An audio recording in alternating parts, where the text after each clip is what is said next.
Lockheed's SR-71 Blackbird. Its story right here on Gary's Stuff.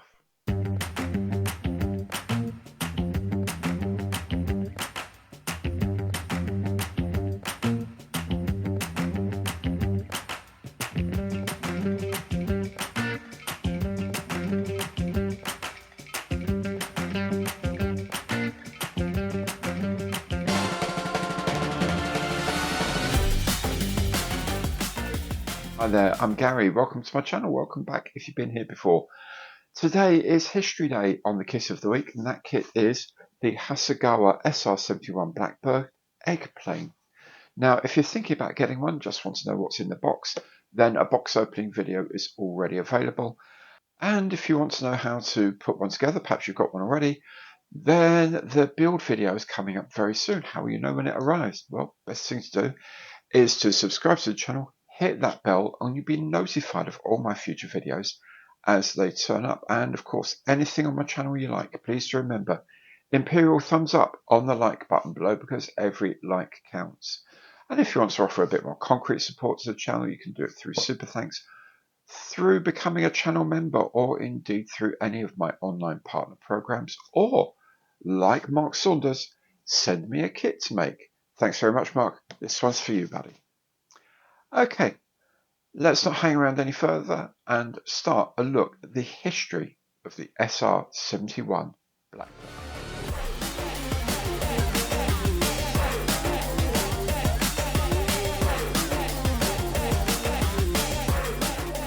The Lockheed SR-71 Blackbird was a high-speed, high-altitude, low-observability reconnaissance aircraft operated by the US Air Force. The Lockheed U-2 was in service with the US Central Intelligence Agency when the concept of what would become the SR-71 was first mooted.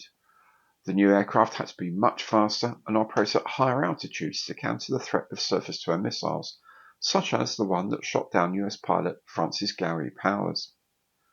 Under the direction of Clarence Kelly Johnson, Lockheed's mysterious Skunk Works created a project known as Archangel, the designs being designated A1, A2, and so on. With the A11 design, Lockheed was close to being awarded the contract, but the plane's radar cross-section was too high. A design review led to the A12, which was the aircraft ordered by the CIA in 1960. The A12 was intended for such high speed, 3 times the speed of sound, it was made almost entirely from titanium, with composite parts on top. Ironically, much of the titanium was sourced from the Soviet Union through a complex web of shell companies. 18 A-12 aircraft were built, including 3 prototype YF-12 interceptors. Although these planes never flew directly over Russia, they were used extensively over Vietnam and other countries in 1967 to 68. A variant of the A-12, called the M-12, was used to carry the D-21 drone vehicle, intended for reconnaissance missions at up to 95,000 feet altitude, or 29 kilometers. The concept was not a success, and the program was cancelled. Already the A-12 successor, the SR-71, was in production, having first flown at the end of 1964. The SR-71 was longer and heavier than the A-12, allowing a 2-person crew and much improved range. It had a reduced radar cross-section and carried a range of countermeasures equipment, as well as its reconnaissance payload of radar and camera units.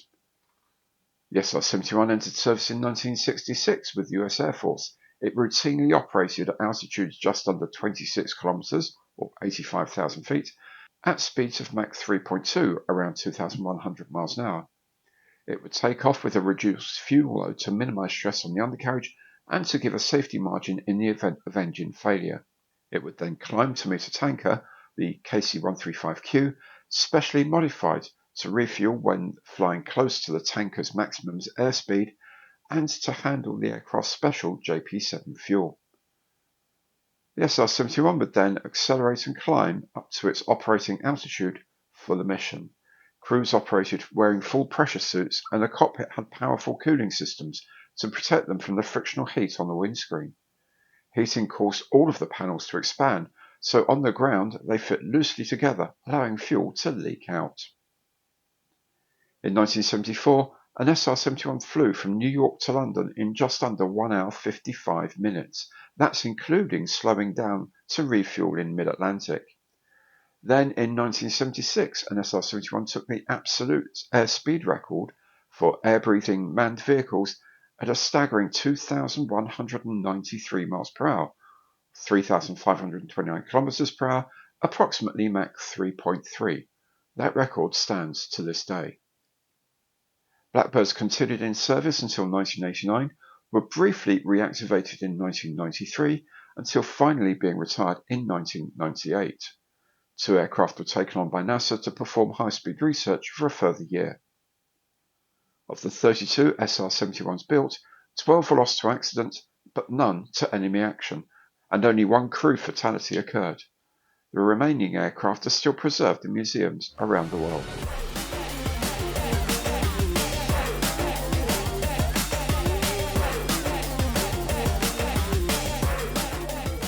This egg kit of the SR-71 was released in 2011. It was first created in 1982, subsequently released in new boxes in 1988 and 1993. Italeri created a new kit of the SR-71 in 1/48th scale in 1982. This was sold by Tamiya in 1983 and by testers in a series of releases from 1984 to 1998.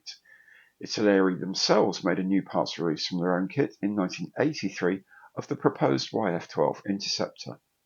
Model Collect has been trading a new tooled A-12 kit since 2019, but sadly no apparent progress has been made.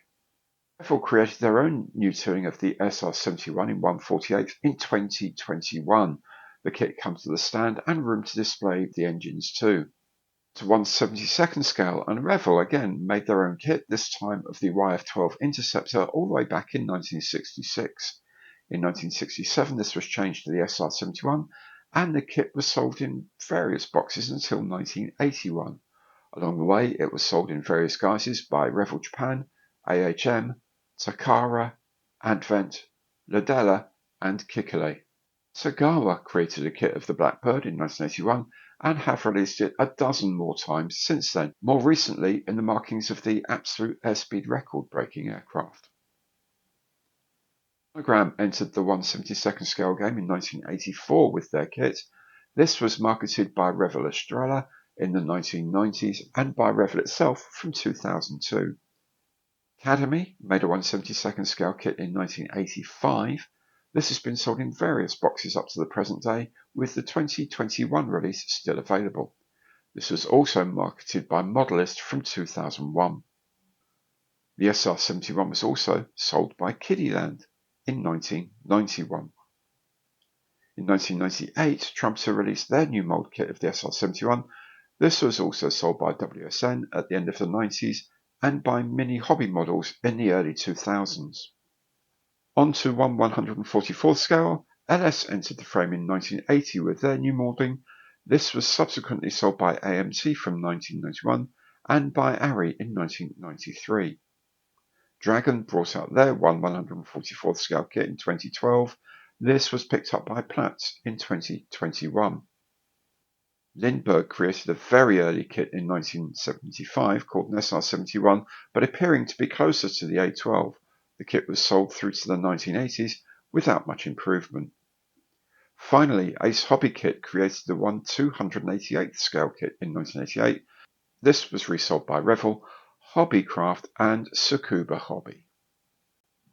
So there we go. What an amazing aeroplane. To think the state of technology when they were building and designing this and what it could do, absolutely incredible. Truly, truly awesome. Shows what you can do also when you throw an awful lot of money at a project. Anyway, if you've enjoyed the show, and I hope you have, please remember, Imperial thumbs up on the like button below there because every like counts. And of course, if you haven't done so yet, please do subscribe to the channel, hit that bell, and you'll be notified of all my future videos as they arrive. In any case, thank you so very much for watching. Hope to see you soon. Take care now, and goodbye.